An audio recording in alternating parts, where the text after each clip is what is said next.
Robert Kraft told MMQB.com that he was willing to accept the Spygate punishment because the Pats were wrong. He says, last time, there was no dispute about the facts. The team admittedly said what happened. It was illegal to videotape the opposing sidelines, and in the end, we admitted it and took our penance. This is very different. In 2007, we did something and acknowledged the fact of what was done. This is an accusation of wrongdoing without proof. And that is why he and his quarterback are fighting back. Joining us now to discuss Kraft and Brady is our coach, NFL analyst Herm Edwards. Such a pleasure to have you here. Yeah, it's good to be here. We'll get to the Lakers in a minute. Yeah, well, how about our Lakers? What about those Lakers? All right. How about our Clippers? What about those Clippers? We'll get to that. Tell me your take on Brady and Kraft. Obviously, Kraft defending his quarterback. How do you see Well, that? and he should. But if we really look at the clock and rewind it, I thought from the beginning of this, it got handled wrong, in my opinion. By whom? By this organization, period. Okay. And I thought as a head coach, you realize when you have to go before the microphone and talk about a subject like this that is under investigation, the first conversation you have is with the owner and say, look, how are we going about to do this? Because there only needs to be one voice. And there needs to be one time that somebody speaks on this, and the next time we speak on it will be after the ruling. But when you look at what really transpired, Coach went up there and spoke. Then he turned the microphone over to Tom Brady. And Tom Brady spoke. Then Coach had to come back and speak on the scientific evidence. Then the owner spoke. This is an organization, if you really do your due diligence, they don't talk. They don't ever say anything. It's like they're the hush people. They had full conversations before the ruling. I'm going, there should have been one conversation. If it's Bill Belichick or Mr. Kraft, you go before the microphones and say this. We're under an investigation. With that being said, there's something that happened under our watch. It's being investigated. Going forward, we have nothing else to say. Whatever the league determines, we will understand and we will deal with it at that point in time. That way, Tom Brady never has to talk. Mr. Kraft never has to make his statement before the Super Bowl. And we don't have all this. It goes away. Now, when the ruling comes out, then you can talk. As Mr. Kraft has spoken, hey, we don't like the ruling, that's fine. But when you look at what has gone and how it just went from layer to layer, it's almost like, really, why are they doing all this talking? Just one person say something. And if Bill would have went there and says, my players won't speak on this matter, Tom Brady should have never spoke. He should have never talked about it. He didn't have to. Let the investigation take place, and then come out with your evidence after the ruling and say, this is a situation. We're going to fight it. They didn't do it that way. In my opinion, my humble opinion. Do you think Tom Brady should be defending himself? Well, if he says, I don't know nothing about the footballs, yeah, he should defend himself. That's what he's supposed to do, and the owner's supposed to believe him. Now, I do believe this. If Tom Brady, I'm not trying to speak for Tom, if Tom Brady sits there and tells an equipment guy, after practice, hey, when it's cold, you know, I like my balls to feel this way. I like them to feel, this is nice right here. Can you get them to feel that way? Not knowing that they were deflated to an illegal limit, that's all he had to say, to be quite honest. And then it's up to the guys that are dealing with the balls to come back to tell Tom Brady, hey, Tom, you know what? These balls are under deflated. We can't put them at that level. Now, I don't know if that took place or not. But if that takes place, we're not even talking about this right now. It's a fine, it's whatever it is, and we moved on. But now we're talking about an organization that we got a Hall of Fame football coach, we got a Hall of Fame owner, we got a Hall of Fame quarterback, and we're talking about shenanigans. What's going on? Who this? And everybody's taking it. It's a mess. And it's an embarrassment to the National Football League, in my opinion. Right. It's a flat embarrassment. It really is. I mean, we're talking about deflated footballs when it could have been put to bed the first time. Now we come out and we talk about it. That's just my humble opinion. My turn or your turn? You go ahead. Coach Edwards. Yes, sir. I have one direct question to ask you. Are you assuming Tom Brady is guilty as charged? I'm assuming this, that those balls were not at the proper level. They're below the PSI level, okay? How they got there, I have no idea. Okay. And I'm not saying Tom Brady told somebody to do it. I do know this. The guys that handle the footballs right now, after what Mr. Kraft said today and said previously, they don't have a job. Okay, they do have a job. They are just suspended without pay. Why are they suspended? Okay, that's a That's the question I want to know. Because if it's scientific evidence, then why are they suspended? Okay, they did no that wrong. was the one point you and I didn't discuss to open the show, because Peter King directly asked Mr. Kraft, why are they suspended, and he had no comment to that.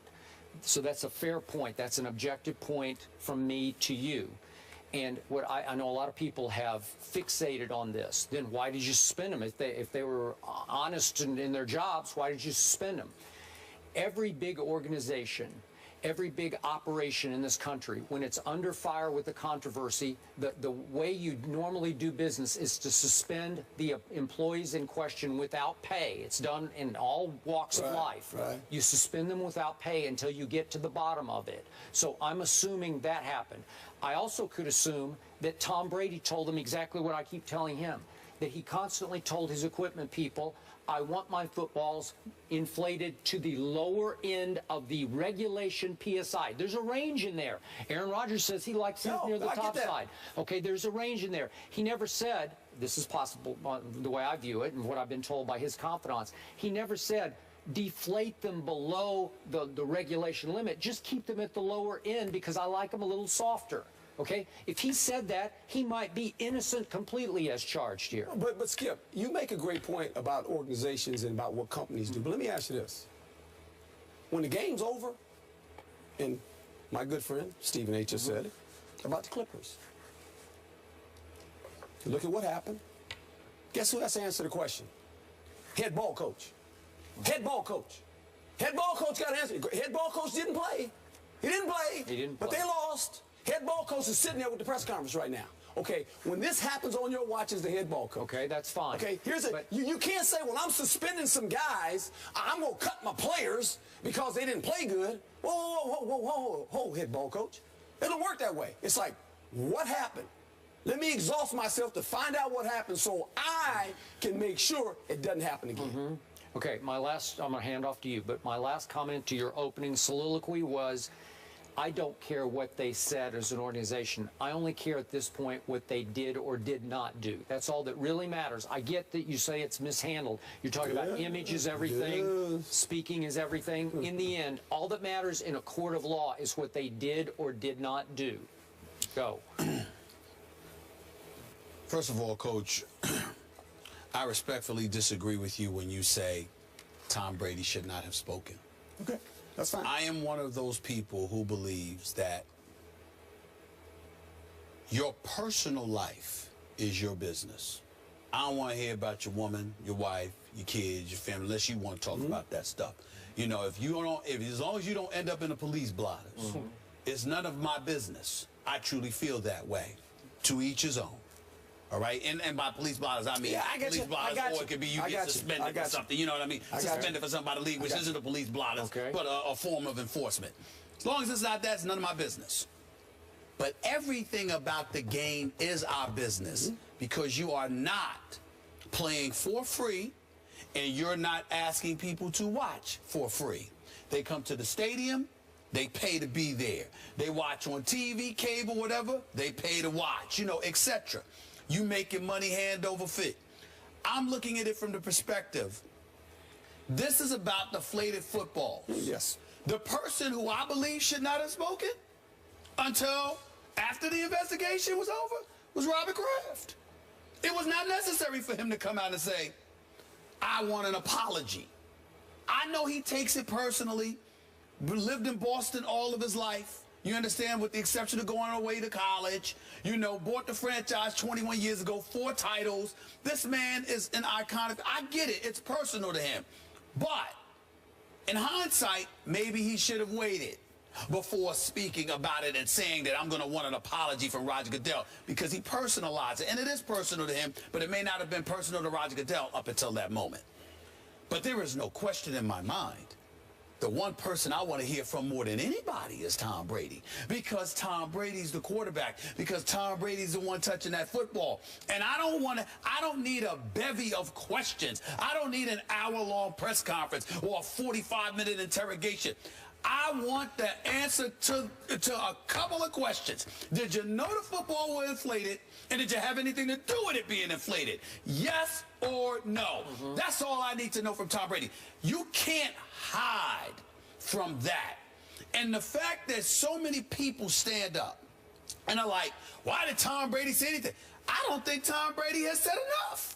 I don't think that he has been emphatic enough in his eyes until now. Now, I understand now we bring in the legal system. The reason, I'm going to say this again, and you can appreciate this, and I heard you on Mike and Mike this morning after I had to hang up the phone. You talked about how collective bargaining was. Well, you know what? You got to prioritize it. There's 32 owners, 1,800 players. They're not going to stand together. We all know that. But it clearly wasn't a priority for you. I'm not saying it should have been. What I'm saying is own it. Accept it. Embrace it. We all have to. You work for the NFL. You know what they're going to do. You know if you avoid them, if they believe you've repeated the investigation, if you don't comply and capitulate to their strong suggestions, what they're going to do. You don't get to turn around and whine about it afterwards when you knew what was coming. That's my issue. How do you know what Tom Brady did or didn't tell Mr. Wells? I'm only going by what, listen, you have to accept this, Skip. It's not just about the Wells investigation. I'm not saying forget that, but it's not about the Wells investigation. It's about what Roger Goodell and Troy Vincent clearly interpreted it as being. Okay. So they are clearly interpreting it as Tom Brady wasn't cooperative. They clearly stated that. That's what they're saying. What if he was? What if he told them exactly what he's been telling Mr. Kraft? If you're Tom Brady, based on what you've known the NFL to be, based on the Players Association hiring a lawyer every time they pass gas, for crying out loud, they're hiring lawyers to go up against the NFL. You trying to tell me nobody anticipated that Roger Goodell and the league office would be partial towards the Wells investigation and what it implied? That they paid $5 million for? Okay, that's fine, but you didn't know that? Okay. All right, so you know the $1 million, $5 million. You didn't know that? You knew that going into it, and you still didn't capitulate. Why? Okay. You know it. Real quick. If you're Mr. Kraft and you have a whole week before Super Bowl week, there's an off week in there, and you go sit down with your quarterback, and as he said in the statement, I've worked with this man for 16 years, and I find him to be nothing but honest. He's never lied to me. And you look Tom Brady right in the eye, and you say, hey, if you did it, let's take our hit, move on. You can apologize. It'll be fine. Last point. Very uncomfortable to say, but it needs to be said. Aaron Hernandez told Roger Kraft he was innocent too. Right, but again, one has nothing to do with the other. I know, but I'm just talking about people lie to folks all the time in professional sports. 16 years with Tom Brady. 4 Super Bowls with he hadn't won the 4th. I'm not comparing Tom Brady to Aaron Hernandez. Please don't take that wrong. Please don't take that the wrong way. But no one does Robert Kraft trust more on a professional level than Tom Brady. And he looks you right in the eye and he says, Robert, Mr. Kraft, I didn't do it. I'm 100% innocent. Would you not go to quote-unquote war with Roger Goodell of that? I would. Yeah, but once he makes his ruling, not saying that I'm going to demand an apology before the investigation is finished. Final word? Yeah, final word is, why were the guys fired? Fired. Suspended. Suspended. Yeah, why? Well, maybe they'll be brought back. Well, it's possible. shouldn't have been suspended in the first place. Why? If they did nothing wrong. Again, that's how companies operate. No, this is the National Football League. Okay. But you don't cut the player because he made a bad play. Well, it's highly possible that they did it on their own. They went rogue and they deflated the football. No, you know what? It's a different argument. I was born at night, but not last night. That ain't working. I ain't believing that story. Herm Edwards, our coach. No way. They didn't go rogue. Got another job to do. They didn't go rogue. I appreciate it. So wait a second. No, they didn't go rogue. Last thing. Come on. Okay, Come on. so you're calling Tom Brady a liar. No, I'm not calling Tom Brady a liar. Okay, well, then somebody's lying. No, I'm just saying the equipment guys it's don't rare do when something. a man like Mark Cuban goes on Twitter to apologize. We got to get Herm out of here. We're talking about Mark Cuban and the Rockets after the break. We'll be right back in a few moments. Herm's not calling anybody a liar. Well, kind of. No, not really, Skip. Yeah. No, I'm not. Not really. Well, somebody's lying. Coach, NFL analyst Herm Edwards. Such a pleasure to have you here. Yeah, it's good to be here. We'll get to the Lakers in a minute. Yeah, well, how about our Lakers? What about those Lakers? All right. How about our Clippers? What about those Clippers? We'll get to that. Tell me your take on Brady and Kraft. Obviously, Kraft defending his quarterback. How do you see Well, that? and he should. But if we really look at the clock and rewind it, I thought from the beginning of this, it got handled wrong, in my opinion. By who? Robert Kraft told MMQB.com that he was willing to accept the Spygate punishment because the Pats were wrong. He says, last time, there was no dispute about the facts. The team admittedly said what happened. It was illegal to videotape the opposing sidelines, and in the end, we admitted it and took our penance. This is very different. In 2007, we did something and acknowledged the fact of what was done. This is an accusation of wrongdoing without proof. And that is why he and his quarterback are fighting back. Joining us now to discuss Kraft and Brady is our... By this organization, period. Okay. And I thought as a head coach, you realize when you have to go before the microphone and talk about a subject like this that is under investigation, the first conversation you have is with the owner and say, look, how are we going about to do this? Because there only needs to be one voice.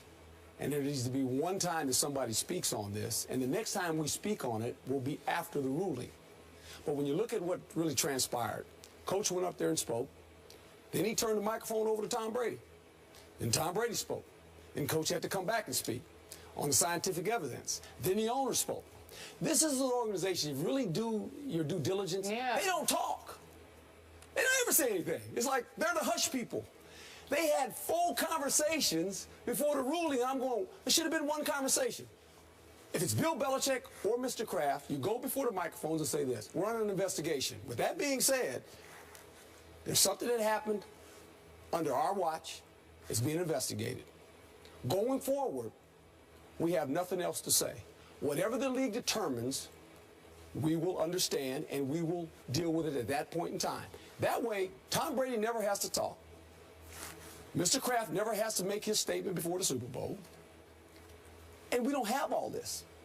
It goes away. Now, when the ruling comes out, then you can talk. As Mr. Kraft has spoken, hey, we don't like the ruling, that's fine. But when you look at what has gone and how it just went from layer to layer,